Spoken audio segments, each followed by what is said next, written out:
Hello, and welcome to ARTFul Insights. My name is Susan Shifrin.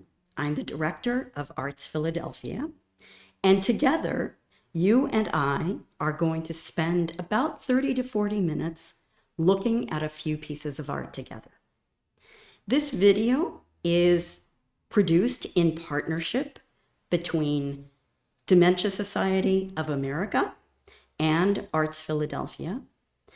Each month, we offer a program online, a live program with a small group of people joining together to talk about works of art from museums and cultural centers across the country, a different museum or center each month.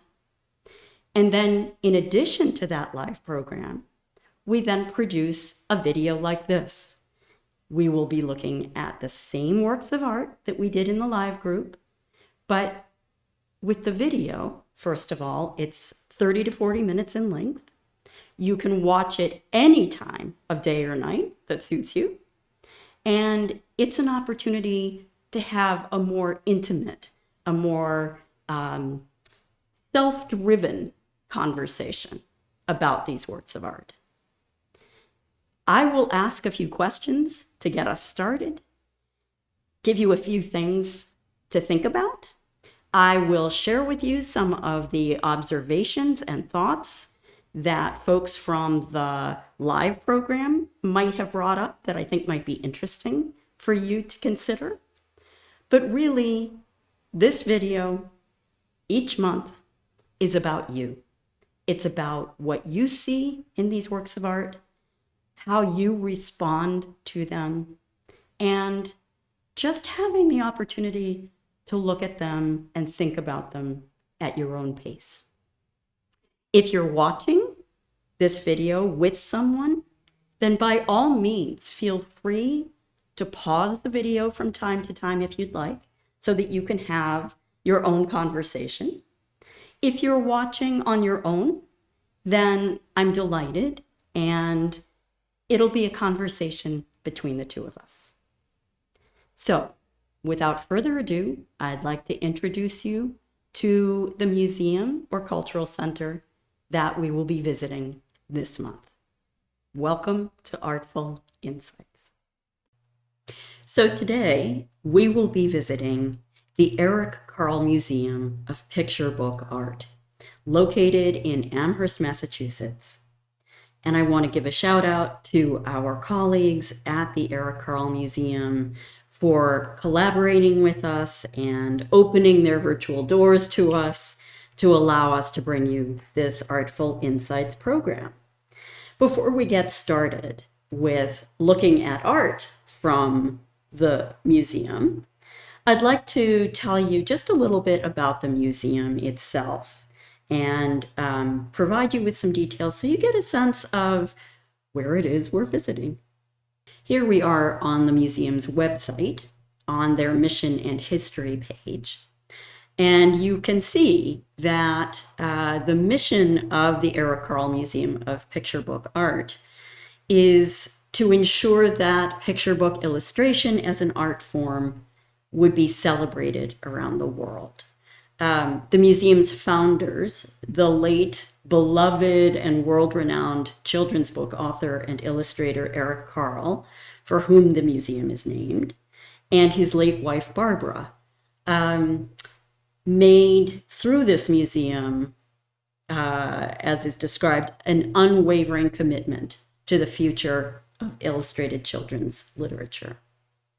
So the actual mission of the museum is that the museum be the international champion for picture books. The museum collects, preserves, and exhibits original illustrations and encourage guests of all ages to read and create art and foster an ever-growing audience passionate about children's literature. The vision of the museum and of the Carles is a world where people everywhere experience joy, hope, and understanding through picture books. And I hope that our experience together today will start you on that journey to experiencing joy, hope, and understanding by looking at some of the works in this museum's collection. So let's now take a look at the front entrance to the museum. In these videos, I always like to have us see a picture of the front entrance to the museum that we're visiting so that we can feel as though we are there and about to walk through the doors into the museum. And indeed, here we are at the entrance to the museum. And no doubt you will see a very familiar little figure right here, known worldwide in many, many languages as the Very Hungry Caterpillar, one of Eric Carle's most beloved and familiar images from his books.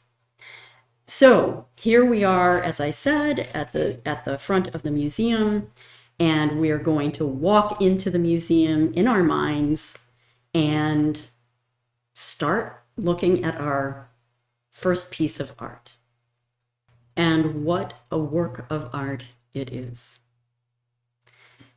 As we are looking at this illustration, and we'll learn more about the artist and the story that it's connected with a little bit later, after you and I have had a chance to have our fill of looking at this very rich and deep image. But to start us off, I'd like to invite you to take a few minutes and just look at this image. Cast your eye around the image. Where is your eye drawn first? And once it's been drawn there, once your eye goes to a particular part of the painting, where does it go next? So take a few minutes and then we'll talk.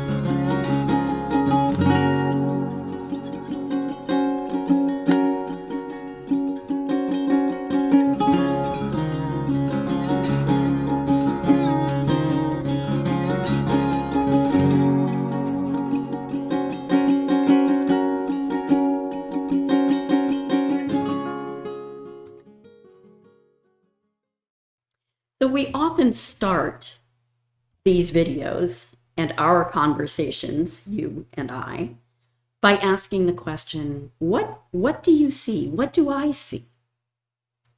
And I asked you, when you first got a look at this image, to think about, where does your eye go first? So I'm wondering what your answer to that question is. Where did your eye go first? And what do you see in this image? We have live group conversations that are held online as part of our ARTFul Insights experience. And sometimes I like to share with you through these videos some of the observations that our live participants had and shared with each other. So when they were asked the question, what do you see? A whole range of answers came up. And I wonder if they are similar to any of the answers you came up with.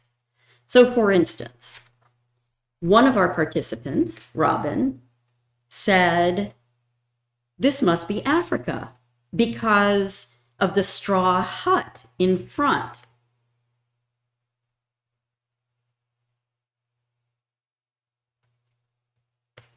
And it looks like there are several straw huts. Do you see? There's one here. There is the one front and center that we started with.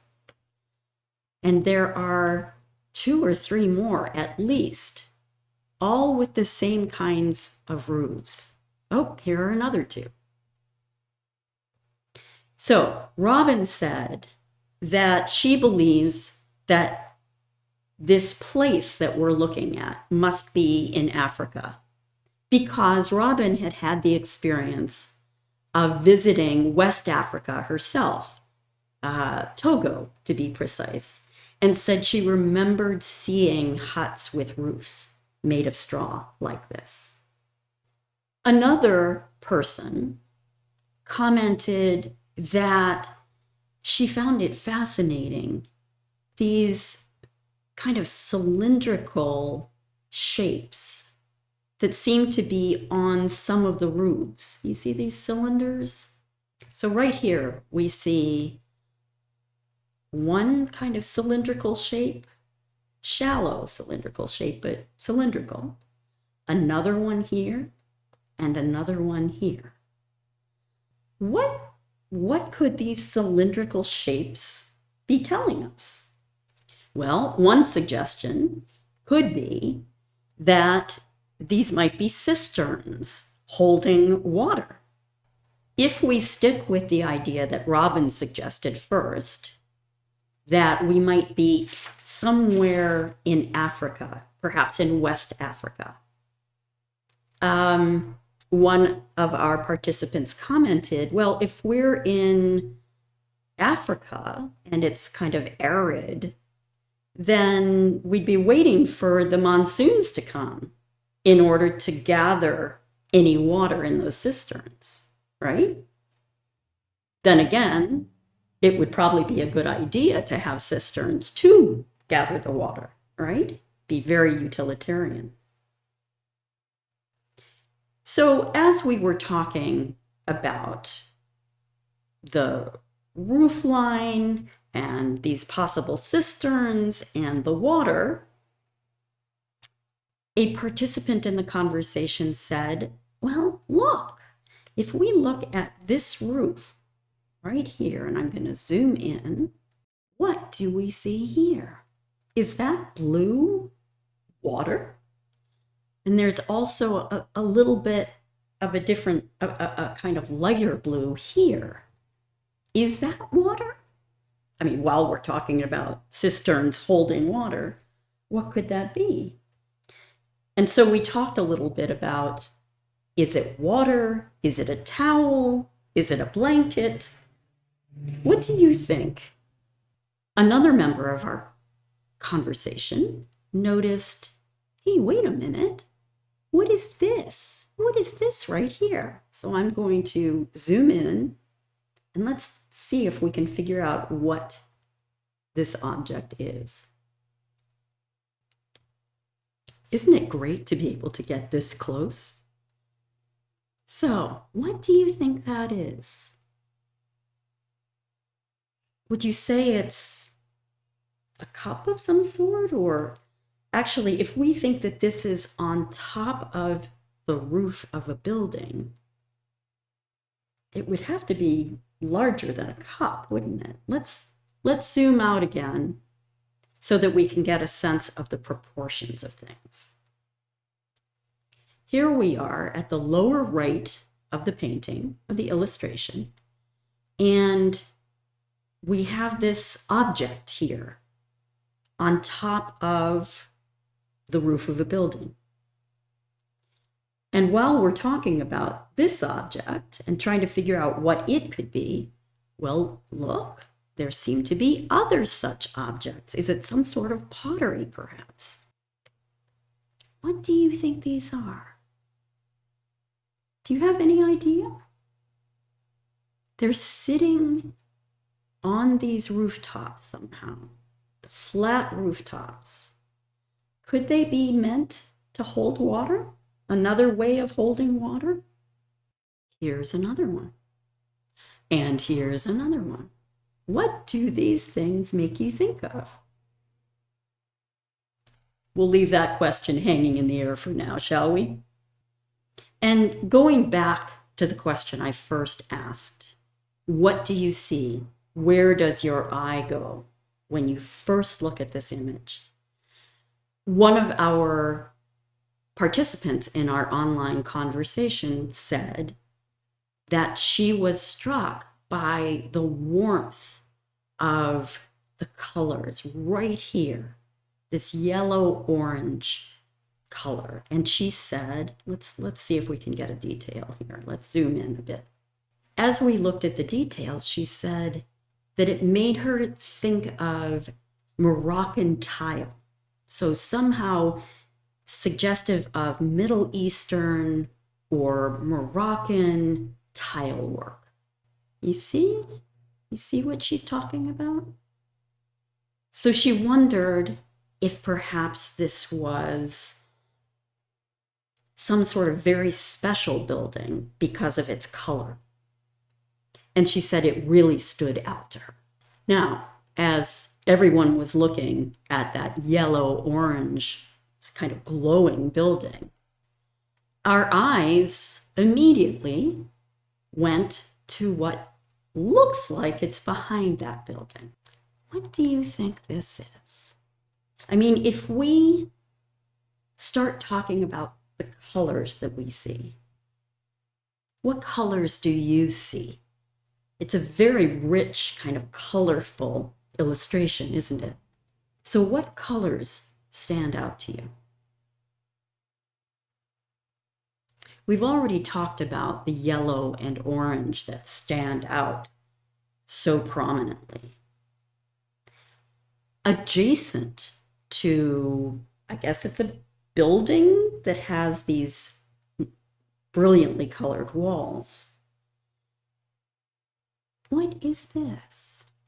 It seems to be some sort of tree, doesn't it? And we see perhaps the branches of the tree, the trunk of the tree, and then green foliage, right? I often like to stop at a certain point and invite you to spend a few minutes looking at what we've been seeing together so far. And seeing what sense you can make of it, whether you see things we haven't even talked about yet. So take a few minutes to do that. We'll pause, and then when you're ready, we'll come back and we'll talk a little more.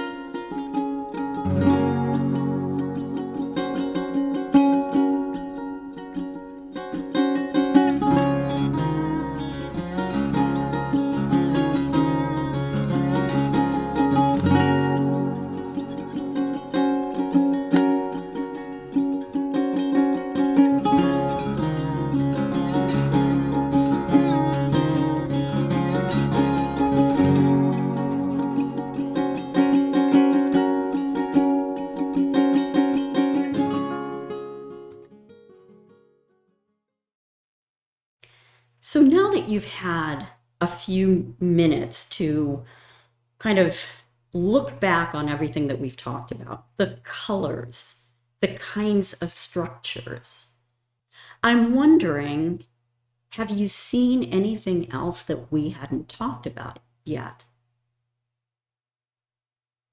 So for instance, one of our participants said that she was fascinated by this.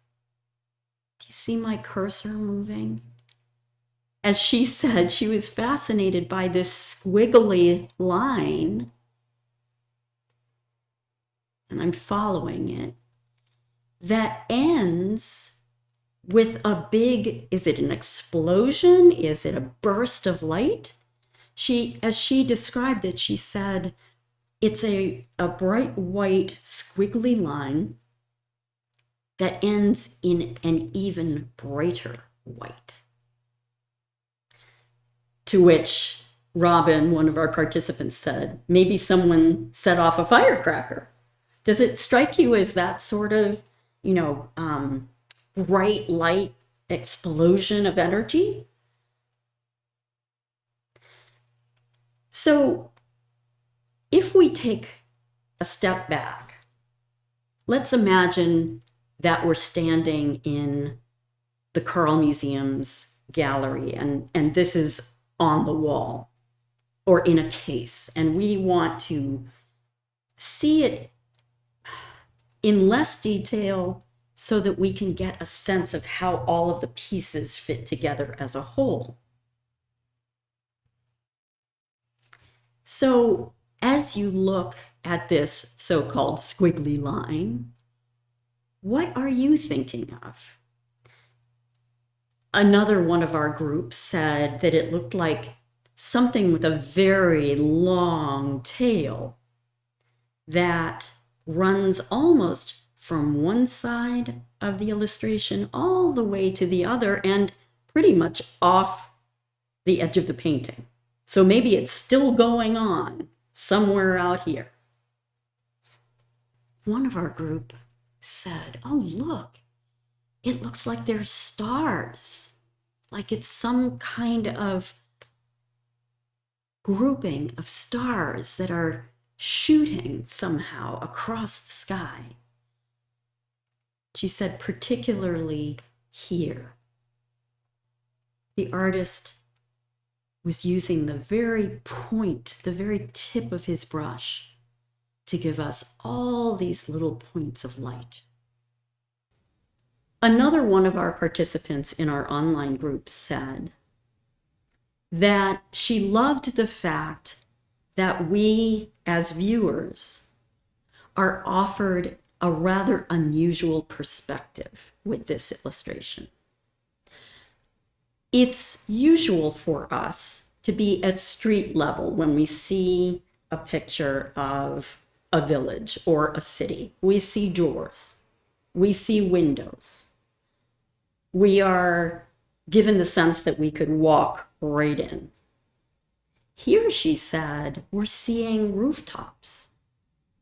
It's as though we are way above this village and looking down on it. Like we have some bird's eye or maybe magician's eye view.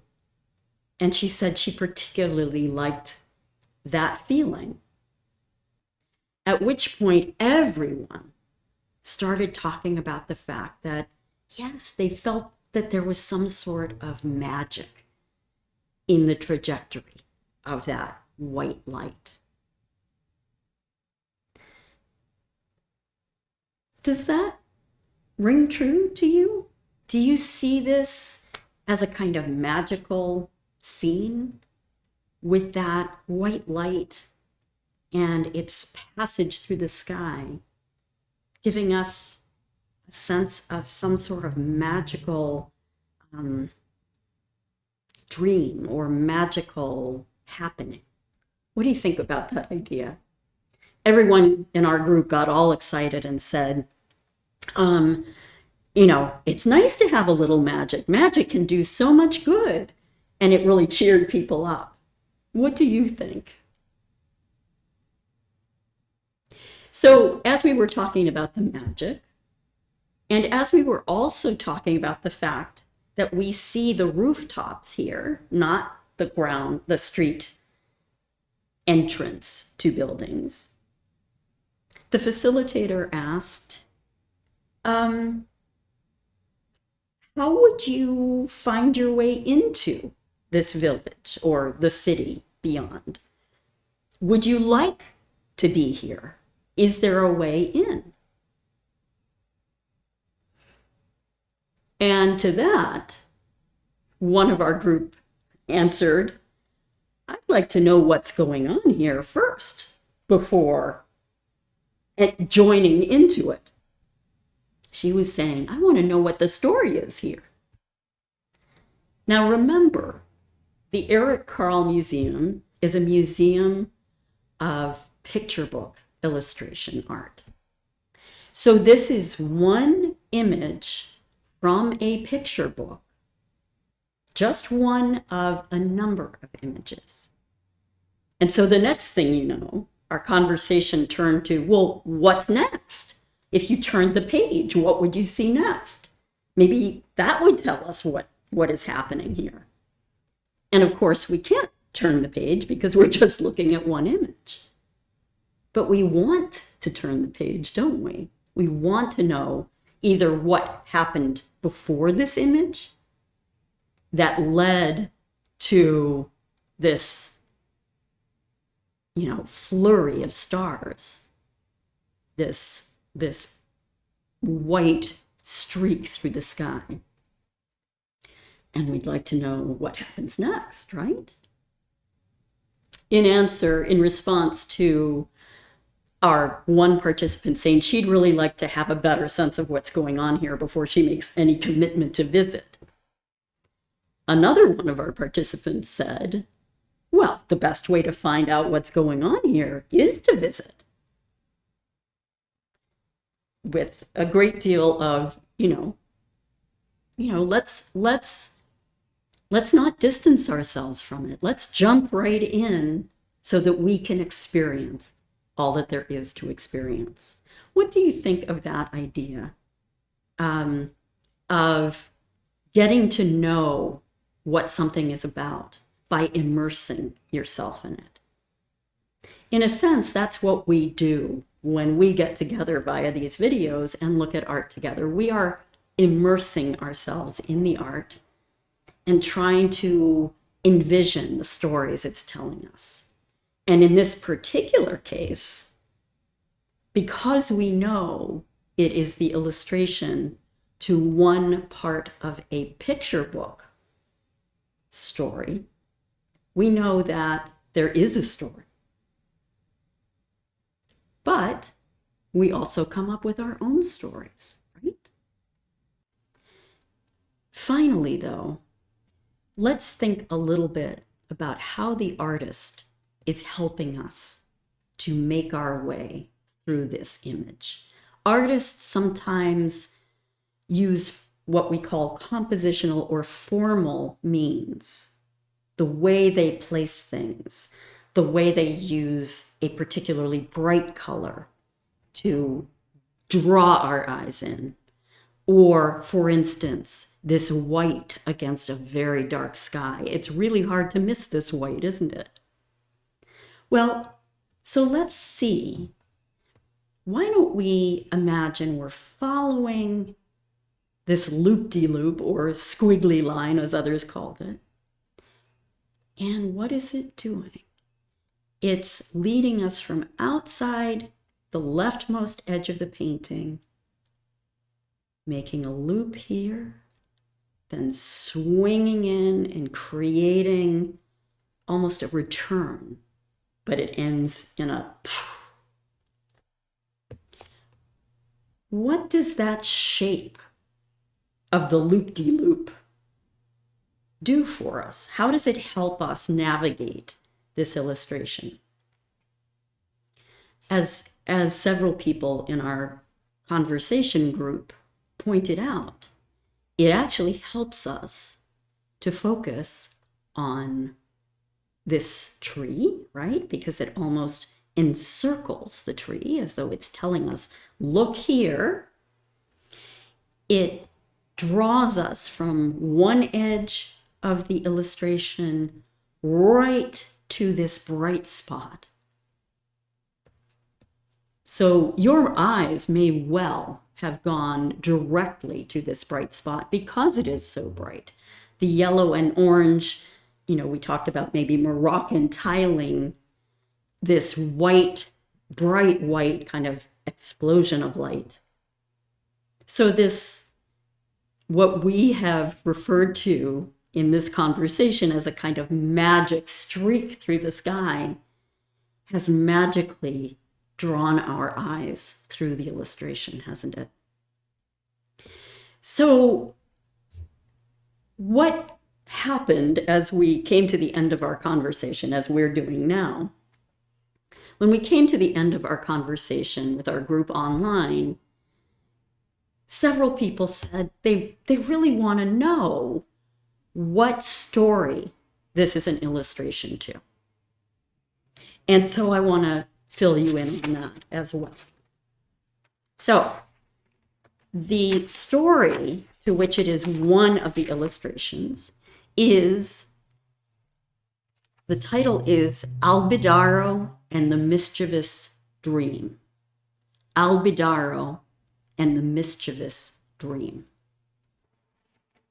Two mythical characters feature in the story. Albidaro, who is the guardian of children everywhere, and his sister Olara, guardian of animals everywhere.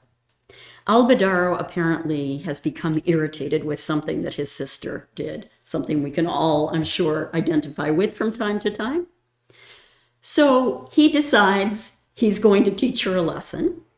He summons up a magical dream that goes out to all children everywhere, conveyed through their teddy bears.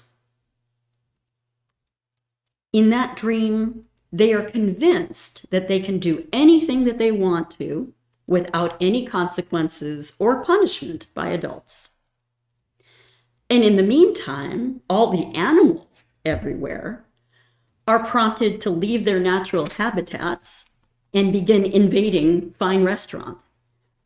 These are just two aspects of the chaos that ensues because of Albidaro's mischief making. And so the story is the unfolding of this magical, mischievous dream, and Albidaro and Olara eventually putting everything back to rights. So as our facilitator in our online conversation said, so this is an illustration of mischievous magic. Now, just to wrap things up, we probably had the opportunity to create our own story just by looking really closely at this image and at all of its details and nuances. It conveyed a sense of magic to us, which is the link with the actual picture book. The beauty, though, of picture book art, like every other kind of art, is that for every viewer and every work of art, there is a story that brings them together. And that's what I hope you've experienced today. I will be back in a moment to say goodbye, but in the meantime, take one last look.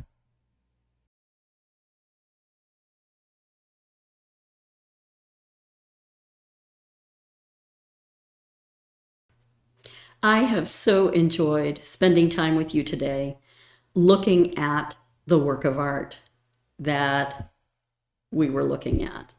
And it occurs to me, I never told you that the artist of that illustration is a wonderful Philadelphia-based artist who sadly passed away this past year, Jerry Pinkney.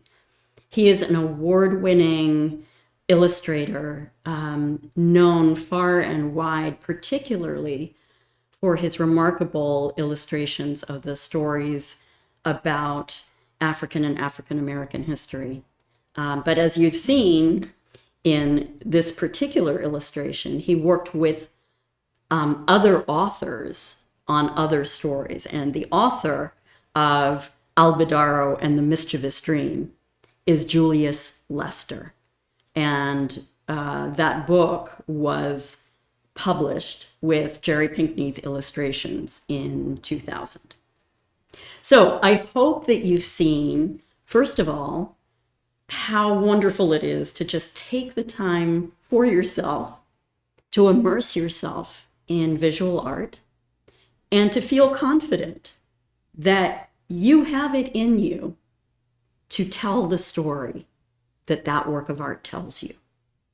Just by following your eyes, following your senses, bringing into play some of your memories. I hope it has felt good to you to spend time with this illustration. And I hope it's also given you an appreciation for just how rich and wonderful and deep picture book illustration really can be. Once again, I want to give a shout out to our friends at the Eric Carle Museum of Picture Book Art in Amherst, Massachusetts, for making it possible for us to be together today and look at that beautiful watercolor by Jerry Pinkney. In the meantime, I do hope to see you back here for the next video, and perhaps to have you join us for one of our online live conversation groups. In the meantime, though, I wish you the best of the rest of your day, and thank you so much for joining me for ARTFul Insights. Take care.